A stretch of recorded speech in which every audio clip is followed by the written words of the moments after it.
Hey guys, LevelCap here. Today we're going to be talking about the new DLC announcement for Battlefield Hardline. This is for the first DLC called Criminal Activity. This is slated to come out sometime in June, and players who have purchased premium for the game will be getting it a week early. With this announcement, EA has also given us this screenshot here showing off 4 new masks. The expansion itself is going to have 6 total masks, 4 new police headgear options, and 2 new animal masks for the criminals. The police seem to have some sort of painted on teeth on one of them, and then the other one kind of looks like a paintball mask. We'll have to see what the 2 other options are. Now, because they're only adding 2 masks to the criminals and 4 to the police, I believe that means that they're just going to switch over all the masks to the criminal side and give the police sort of headgear options, which makes a lot more sense thematically. Now, the 4 fast-paced maps that we're getting with this DLC are called Backwoods, Code Blue, The Beat, and Black Friday. Now, Code Blue and The Beat really sound like they could be any type of map, probably city-oriented. Black Friday sounds like it's going to be related to shopping, so either something like maybe a big Walmart or a shopping mall. And then we have Backwoods, which sounds like a nice change of pace from the mostly urban setting of Hardline. There'll be 2 new vehicles, no information on what those are. 2 new ammunition types for specific weapons, so we've already got the Magnum ammo for bolt-action sniper rifles. I imagine it'll probably be for a different type of weapon.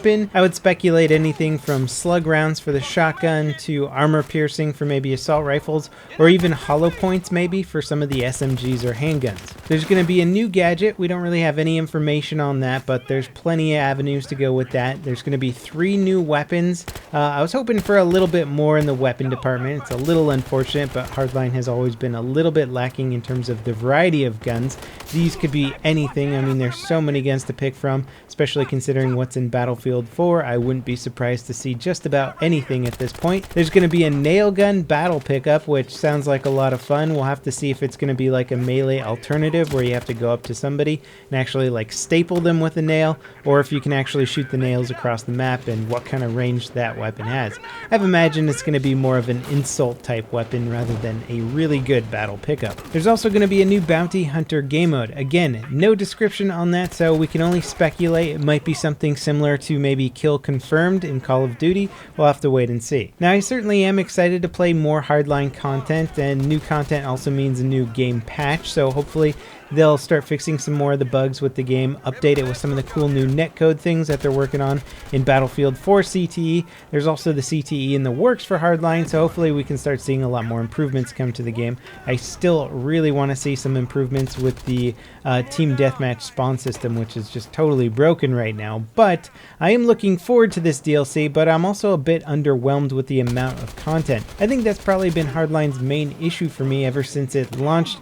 The amount of content has seemed a little bit lacking, and now that I've been playing it for a while, I'm kind of like, yeah, Battlefield 4 has so much more going on in it. Obviously, we have a lot of expansions to pick from already with that game, but even so, Hardline launched with a lot less content than Battlefield 4 did, and the way that the weapon system works in this game, where it's very, very hard to unlock guns for the opposing factions, we're now extremely limited in the weapon selections that we have available, so that even further makes it feel like you're lacking in available weapons to pick from. That being said, I still really like Hardline as a game mode. I think they've made a lot of small changes to the franchise that really help balance out the gameplay, and I also like the game modes like Blood Money and stuff like that. It's a fun game. I wish more people were playing it, but it is just dying off on PC, like in a really, really big way. Today's peak players was 4,043.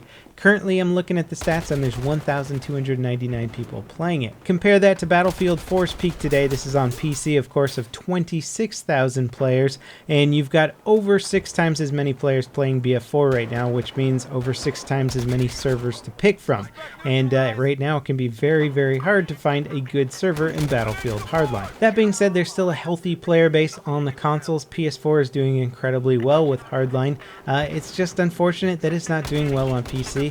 And I hope that Visceral is prepared to maybe do some drastic things to get the PC player base reinvigorated. We all know that the hardcore milsim guys kind of hang out on PC, so maybe a Cops and Criminals game doesn't appeal to them as much, but maybe doing some really big sales or something for Hardline on PC would kind of reinvigorate the player base, because if they keep the price point the same on PC and nobody's playing the game, then it's really not worth paying full price for a game if you can so rarely take advantage of the different game modes and the different options it has, simply because you just don't have that many servers to pick from. So yeah, maybe adding in a lot of free-to-play weekends for people to try out the game, doing a lot of big sales on the base price of the game, or having like a super cheap sale for premium mode to get players who already have the game reinvigorated to come back in and try out their premium, especially when the new expansion comes out, so they'll have new content to try. I don't know, but I really think they need to do a lot to get the PC crowd back in it and playing the game. And it really is a shame that a lot of people are just so standoffish with this title, because it is Cops and Criminals and it's not a DICE-made game, but it's actually a hell of a lot of fun. And the thing that I hear over and over again from people who are huge skeptics of Hardline is that they're actually having a lot more fun in this game than they have had in just about any Battlefield game they've ever played. And sorry if I sound like a bit of a salesman here, but I really do want the PC player base to give this game a try. You know, I like it a lot. I want players to be able to play against, and it's no fun if you're playing a game that you paid full price for and then the servers die off a couple months after launch. Anyway, I hope the new DLCs really knock it out of the park with their content and give a lot of people a reason to come back and play this game, or to pick it up in the first place. As always guys, thanks for watching, and let me know what kind of guns you think we're going to be seeing in the new DLC. Maybe it'll be weapons we've never seen in any Battlefield game before. They do have a little bit more freedom to pick more civilian-based weapons in this game versus military weapons. Let me know in the comments down below, and I'll see you guys next time. This is LevelCap, signing off.